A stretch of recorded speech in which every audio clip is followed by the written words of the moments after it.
Welcome to study with Shri. हम लोग test series चला रहे हैं यूपी पीसीएस 2021 का। देखिए टेस्ट नंबर जो है कि 56 है। 55 टेस्ट जो है कि ऑलरेडी कंप्लीट हो चुके हैं। प्लेलिस्ट बना रखी है, आप लोग जाकर के वहाँ देख सकते हैं। देखिए अगर आप यूपी जीआईसी की तैयारी कर रहे हैं, आरओ एआरओ की कर रहे हैं, बीईओ की कर रहे हैं, या फिर लेखपाल की कर रहे हैं, एनटीपीसी आरआरबी ग्रुप डी की कर रहे हैं, या फिर एसएससी की कर रहे हैं, तो आपके लिए जो है कि ये फ़ायदेमंद है। तो स्टार्ट करते हैं। फर्स्ट क्वेश्चन है, भारत में निम्नलिखित एल्यूमिनियम कंपनियों में किस एक को नवरत्न स्टेटस प्रदान किया है? फर्स्ट ऑप्शन है नाल्को, सेकंड ऑप्शन है बाल्को, थर्ड ऑप्शन है हिंडाल्को एंड फोर्थ ऑप्शन है माल्को। तो नवरत्न स्टेटस जो है कि किन एल्यूमिनियम कंपनियों की बात की जा रही है, किसको जो है कि प्रदान किया गया है? तो ये प्रदान किया गया है आपका नाल्को का। ये फर्स्ट ऑप्शन आपका सही हो जाए, नेशनल एल्यूमिनियम कंपनी। देखिए जो भी नवरत्न की कंपनियां होती हैं ना, नवरत्न कंपनियां, ये जो है कि आपका पीएसयू सेक्टर की होती हैं। ठीक है, इसमें बहुत सारे क्राइटेरिया होता है, बहुत सारे पैरामीटर्स होते हैं जो कि फुलफ़िल करना होता है। ठीक है, अगर ये कंपनियां जो पीएसयू सेक्टर की कंपनियां हैं, अगर वो फुलफ़िल करती हैं तो उन्हें जो है कि मिनी रत्न, नवरत्न या महारत्न का दर्जा दिया जाता है। ठीक है, तो देख लेते हैं कितनी कंपनियाँ हैं आपके नवरत्न। देखिए टोटल जो है कि 18 कंपनियां हैं आपके नवरत्न। ठीक है, आप लोग यहाँ पे पढ़ लीजिएगा, देख लीजिएगा, क्योंकि ये ऑप्शन में फिर से आ जाएगा कहीं कि कौन सी कंपनी जो है कि नवरत्न है या फिर नहीं है। नेक्स्ट क्वेश्चन देखते हैं। निम्नलिखित में से कौन सा फुटलूज उद्योग का एक उदाहरण है? फर्स्ट ऑप्शन है तेल शोधन, सेकेंड ऑप्शन है चीनी, थर्ड ऑप्शन है सॉफ्टवेयर एंड फोर्थ ऑप्शन है एल्यूमिनियम। तो क्वेश्चन कह रहा है कि कौन सा फुटलूज उद्योग का एक उदाहरण है। देखिए फुटलूज होता क्या है? ठीक है, देखिए फुटलूज उद्योग ऐसे उद्योग को कहा जाता है जिनकी अवस्थिति पर कच्चे माल के स्रोत से दूरी का असर नहीं पड़ता है। ठीक है, कच्चे माल का स्रोत से दूरी का असर नहीं पड़ता है। ठीक है, ऐसे जो है कि उद्योग को फुटलूज कहते हैं। जैसे ऐसे अधिकार उद्योग कहीं पे स्थापित किया जा सकता है, मतलब कहीं भी उसमें, मतलब कच्चा तेल का जो जैसा है, नहीं सॉरी कच्चा तेल नहीं, मतलब कच्चे माल का, ऐसा नहीं कि कच्चे माल का स्रोत चाहिए कि कच्चा माल आएगा तब जाकर के कुछ चीज़ें मतलब उत्पादन किया जा सकता है। ठीक है, वैसे चीज़ें को, वैसे उद्योग को हम फुटलूज उद्योग कहते हैं, मतलब इनका असर नहीं पड़ता है। देखिए तेल शोधन हुआ, इसमें भी कच्चा माल आएगा तब जाकर के तेल शोधन होगा। चीनी हुआ, गन्ना आएगा, उसको रस निकाला जाएगा। एल्यूमिनियम हुआ, ये भी आपका लाया जाएगा तभी इसको कहीं संशोधन किया जाएगा, जो भी चीज़ें हैं। सॉफ्टवेयर ये जो है कि आप इंस्टॉल कर सकते हैं, ठीक है, कहीं भी। तो इसमें जो है कि कच्चे माल का जो है कि कोई मतलब वो नहीं रहता है कि मतलब कच्चा चीज़ें आएगी तो तब जाकर के ये चीज़ें स्टार्ट किया जाएगा, नहीं। तो ये हो जाएगा आपका सॉफ्टवेयर। नेक्स्ट क्वेश्चन देखते हैं। स्टेनलेस स्टील बनाने के लिए क्या प्रयोग में लाया जाता है? फर्स्ट ऑप्शन है क्रोमियम और निकेल, सेकंड ऑप्शन है निकेल व तांबा, थर्ड ऑप्शन है क्रोमियम व ग्रेफाइट एंड फोर्थ ऑप्शन है बेंजीन व एसिटिलीन। तो स्टेनलेस स्टील के बारे में बात की जा रही है। इसको जो है कि बनाने के लिए क्या क्या प्रयोग किया जाता है? तो प्रयोग किया जाता है आपका क्रोमियम और निकेल। ये फर्स्ट ऑप्शन आपका सही हो जाएगा। नेक्स्ट क्वेश्चन देखते हैं। राज्यसभा में किस राज्य के प्रतिनिधियों की संख्या सर्वाधिक है? फर्स्ट ऑप्शन है आंध्र प्रदेश, सेकेंड ऑप्शन है बिहार, थर्ड ऑप्शन है Madhya Pradesh and fourth option है उत्तर प्रदेश। तो किस राज्य में जो है कि राज्यसभा में प्रतिनिधियों की संख्या जो है कि सर्वाधिक है? तो वो है आपका उत्तर प्रदेश में। देखिए राज्यसभा की बात हो, लोकसभा की बात हो, चाहे बात हो आपका विधान परिषद एंड विधानसभा की बात हो, ठीक है। देखिए राज्यसभा में यूपी में कितने हैं? तो ये हैं आपके 31 मेंबर। लोकसभा में इसमें जो है कि आपके 80 मेंबर हैं। विधानसभा में आपके हैं 403 + 1, ठीक है। और विधान परिषद में आपके 100 हो जाएंगे। क्योंकि उत्तर प्रदेश में जनसंख्या जो है कि अधिक है, तो फिर राज्यसभा हो, लोकसभा हो, विधानसभा हो, विधान परिषद हो, इनकी प्रतिनिधियों की संख्या जो है कि इसमें ज़्यादा होगी। नेक्स्ट क्वेश्चन देखते हैं। सूची फर्स्ट को सूची सेकंड से सम्मिलित कीजिए तथा सूचियों के नीचे दिए गए कूट का उपयोग करके सही उत्तर का चयन कीजिए। देखिए इसमें बृहत संहिता, इसके लेखक जो है कि कौन है? इसके सामने दिया गया है माघ, सेकंड दिया गया है रत्नावली, इसके सामने दिया गया है हर्ष, थर्ड दिया गया है किरातार्जुनीय, इसके सामने दिया गया है बराहमिहिर, शिशुपाल बद्ध, इसके सामने दिया गया है भारवी। तो सूची 1 से सूची 2 को मिलाना है। देखिए बृहत संहिता इसके लेखक जो हैं कि कौन है, तो इसके लेखक हैं आपके बराहमिहिर। रत्नावली इसके लेखक हर्ष हैं। किरातार्जुनीय इसके लेखक जो हैं कि कौन है, तो ये हैं भारवी। और शिशुपाल बद्ध के लेखक जो है कि बाघ हैं। तो A3, B2, C4 and D1। 3241 3241 आपका सेकेंड ऑप्शन हो जाएगा, ये सही हो जाएगा। नेक्स्ट क्वेश्चन देखते हैं। संविधान के किस प्रावधान में यह कहा गया है कि विधि के प्राधिकार के बिना न तो कोई कर लगाया जा सकता है और न ही एकत्रित किया जा सकता है? फर्स्ट ऑप्शन दिया गया है अनुच्छेद 265, सेकेंड ऑप्शन दिया गया है अनुच्छेद 266, थर्ड ऑप्शन दिया गया है अनुच्छेद 300 एंड फोर्थ ऑप्शन दिया गया है अनुच्छेद 368।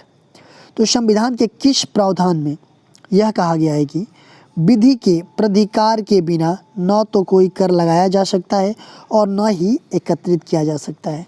किस में लिखा गया ये, तो ये लिखा गया अनुच्छेद 265 में। नेक्स्ट क्वेश्चन देखते हैं। हड्डी से निर्मित मातृदेवी की उच्च पूरा प्रस्तर योगीन आकृति प्राप्त हुई है।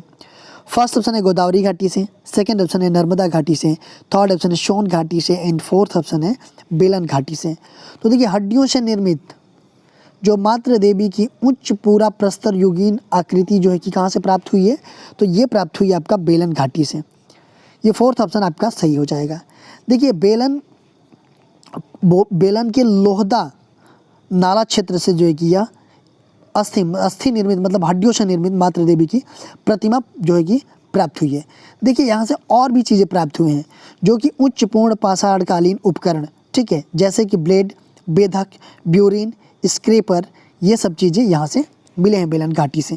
नेक्स्ट क्वेश्चन देखते हैं। गंगा एवं यमुना नदियों का हमें सर्वप्रथम उल्लेख मिलता है। फर्स्ट ऑप्शन है ऋग्वेद में, सेकेंड ऑप्शन है यथुर्वेद में, थर्ड ऑप्शन है शतपथ ब्राह्मण में एंड फोर्थ ऑप्शन है छांदोग्य उपनिषद में। तो गंगा और यमुना नदियों का सर्वप्रथम उल्लेख जो है कि कहाँ से मिलता है, तो वो मिलता है आपका ऋग्वेद से। फर्स्ट ऑप्शन आपका सही हो जाएगा। नेक्स्ट क्वेश्चन देखते हैं।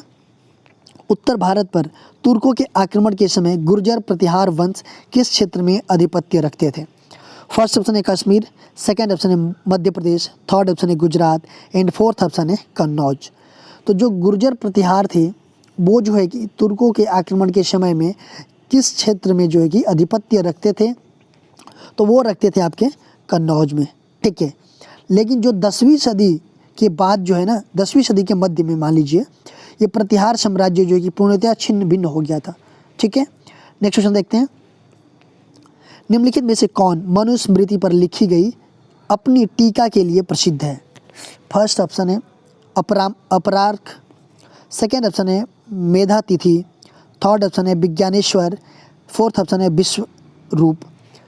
तो ये क्वेश्चन पूछ रहा है कि मनुस्मृति पर लिखी गई अपनी टीका के लिए प्रसिद्ध है, तो कौन प्रसिद्ध है, तो ये प्रसिद्ध है आपका मेधातिथि। ये सेकेंड ऑप्शन आपका सही हो जाएगा। नेक्स्ट क्वेश्चन देखते हैं। गुप्त राजवंश में महाराजा धीराज की उपाधि धारण करने वाला प्रथम शासक कौन था? फर्स्ट ऑप्शन है श्रीगुप्त, सेकेंड ऑप्शन है चंद्रगुप्त प्रथम, थर्ड ऑप्शन है समुद्रगुप्त, फोर्थ ऑप्शन है चंद्रगुप्त द्वितीय। तो गुप्त राजवंश में महाराजा धीराज की उपाधि जो है कि धारण करने वाला प्रथम शासक कौन था, तो वो था आपका चंद्रगुप्त प्रथम। ये सेकेंड ऑप्शन आपका सही हो जाएगा। देखिए महाराजा घटोत्कच का पुत्र और उत्तराधिकारी जो है कि चंद्रगुप्त प्रारंभिक गुप्त शासकों में जो है कि सर्वाधिक शक्तिशाली था, ठीक है।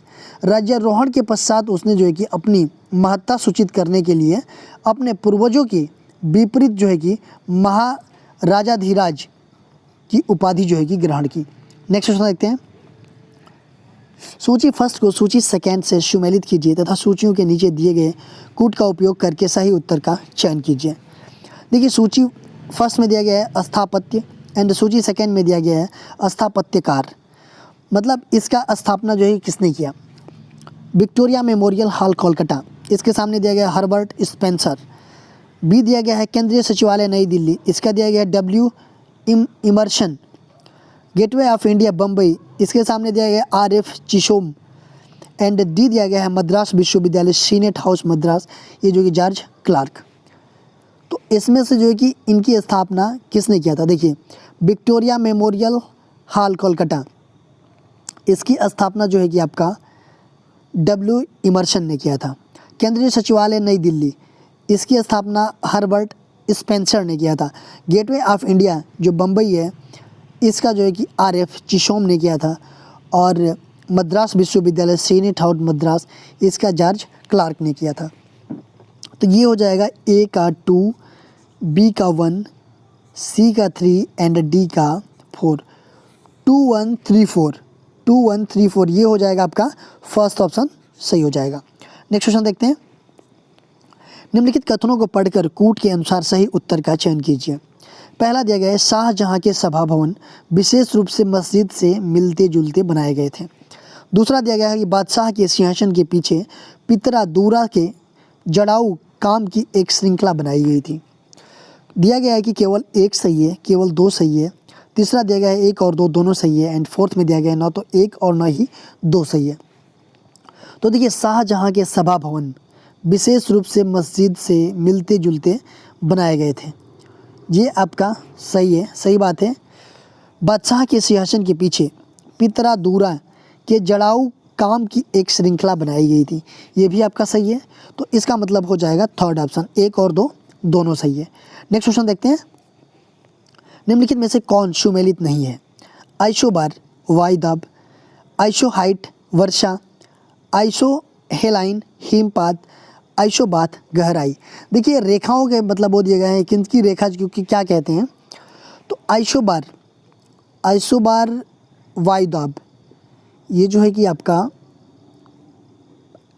ठीक है, क्योंकि जिनका वायुदाब एक जैसा होता है ना, उन स्थान को जोड़ने वाली रेखा को जो है कि क्या कहते हैं, आइसोबारी कहते हैं।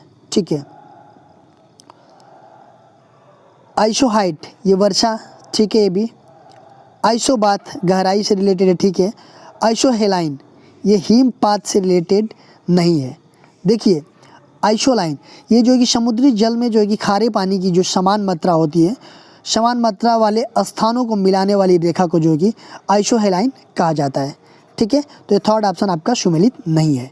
नेक्स्ट क्वेश्चन देखते हैं। नाइट्रेट निक्षेप किसके उत्तरी भाग में पाए जाते हैं? फर्स्ट ऑप्शन है इक्वाडोर, सेकेंड ऑप्शन है चिली, थर्ड ऑप्शन है ब्राज़ील एंड फोर्थ ऑप्शन है कोलंबिया। तो नाइट्रेट निक्षेप किसके उत्तरी भाग में पाए जाते हैं? तो ये पाए जाते हैं आपके चिली के। देखिए चिली में जो अटाकामा मरुस्थल के उत्तर में नाइट्रेट का विश्व का बृहत्तम भंडार पाया जाता है। नेक्स्ट क्वेश्चन देखते हैं। निम्नलिखित कथनों को पढ़कर कूट के अनुसार सही उत्तर का चयन कीजिए। फर्स्ट दिया गया है चक्रवात निम्न वायुदाब के केंद्र होते हैं जिनकी उत्पत्ति उष्णकटिबंधीय महासागरों में होती है। दूसरा दिया गया है उत्तरी और दक्षिणी गोलार्धों में 0 डिग्री से 5 डिग्री अक्षांशों के बीच चक्रवातों की अनुपस्थिति होती है। केवल 1 सही है, केवल 2 सही है। तीसरा दिया गया है 1 और 2 दोनों सही है। चौथा दिया गया है न तो 1 और न ही 2 सही है। तो देखिए इसमें जो है कि आपका चक्रवात निम्न वायुदाब के केंद्र होते हैं, ठीक है, जिनकी उत्पत्ति जो है कि उष्णकटिबंधीय महासागरों में होती है, सही है।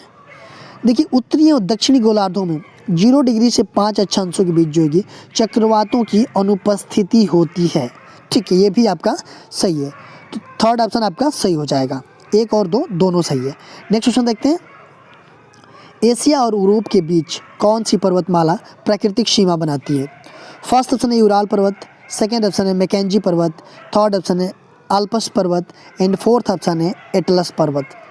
तो कौन सी पर्वत जो है कि एशिया और यूरोप के बीच जो है कि पर्वतमाला जो है कि प्राकृतिक सीमा बनाती है? तो वो है यूराल पर्वतमाला, ठीक है, ये फर्स्ट ऑप्शन आपका सही हो जाएगा। देखिए इसको मैप में देख लेते हैं हम। देखिए ये पर्वतमाला जो है, ये आप लोगों को इसमें अगर नहीं समझ में आ रहा है तो ये देख लीजिए, ये वाली पर्वतमाला है, ये रशिया है, आपका नीचे कजाकिस्तान है, ठीक है। तो ये पर्वतमाला जो है कि कौन है? यूराल पर्वतमाला है। नेक्स्ट क्वेश्चन देखते हैं। गलत युग्म की पहचान कीजिए। फर्स्ट ऑप्शन है नील नदी पे अस्वान बांध, सेकेंड ऑप्शन है नाइजर नदी पे कैंजी बांध, थर्ड ऑप्शन है नीली नदी पे शन्नार बांध एंड फोर्थ ऑप्शन है जाम्बेजी नदी पे शन्नार बांध। तो देखिए इसमें गलत युग्म को पहचान करना है, ठीक है। तो नील नदी पे जो है कि अस्वान बांध, ठीक है। नाइजर नदी पे आपका कैंजी बांध है, ये भी ठीक है। नीली नदी पे आपका शन्नार बांध है, ये भी ठीक है।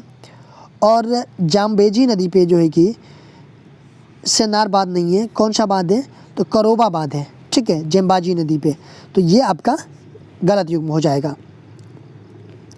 देखिए कल क्वेश्चन ये पूछा गया था आप लोगों से कि देश में रेशम उद्योग का सर्वाधिक स्थानीयकरण जिस राज्य में हुआ है वह है। First option Manipur, second option है कर्नाटक, थर्ड ऑप्शन है केरल एंड फोर्थ ऑप्शन है जम्मू एवं कश्मीर। तो देश में रेशम उद्योग का सर्वाधिक स्थानीयकरण जिस राज्य में हुआ है वह कौन सा राज्य है, तो वो है आपका कर्नाटक है। सेकंड ऑप्शन आपका सही हो जाएगा। देखिए आज का क्वेश्चन हम लोग देख लेते हैं। लेकोलिथ और बैकोलिथ के निर्माण का संबंध किससे है। फर्स्ट ऑप्शन है भूकंप, सेकंड ऑप्शन है हिमस्खलन, थर्ड ऑप्शन है ज्वालामुखी एंड फोर्थ ऑप्शन है नदी अपरदन। तो लेकोलिथ और बैकोलिथ इनके जो है कि निर्माण का संबंध जो है कि किससे है, आप लोग इसका कमेंट बॉक्स में आंसर दीजिएगा। इसका आंसर जो है मैं नेक्स्ट वीडियो में दूंगा। देखिए अगर आप जो है कि हमें फेसबुक इंस्टाग्राम पे भी फॉलो करना चाहते हैं तो आप कर सकते हैं। इंस्टाग्राम पे हमारी आईडी है स्टडी विद श्री 25, फेसबुक पे एक मेरा पेज है स्टडी विद श्री के नाम से, एंड फेसबुक पे एक मेरा ग्रुप है UPPCS BEO RO करके। तो आप लोग यहाँ भी कनेक्ट हो सकते हैं। यहाँ पे भी स्टडी से रिलेटेड चीज़ें पोस्ट की जाती है जिससे आप लोगों को फ़ायदा पहुँच सकता है। दोस्तों अगर वीडियो अच्छी लगी तो आप लोग लाइक कीजिएगा, सब्सक्राइब कीजिएगा, अपने दोस्तों में शेयर कीजिएगा। अगर वीडियो अच्छी ना लगे तो डिसलाइक कीजिएगा और कमेंट बॉक्स में मुझे बताइएगा कि क्यों डिसलाइक किया। वीडियो देखने के लिए धन्यवाद।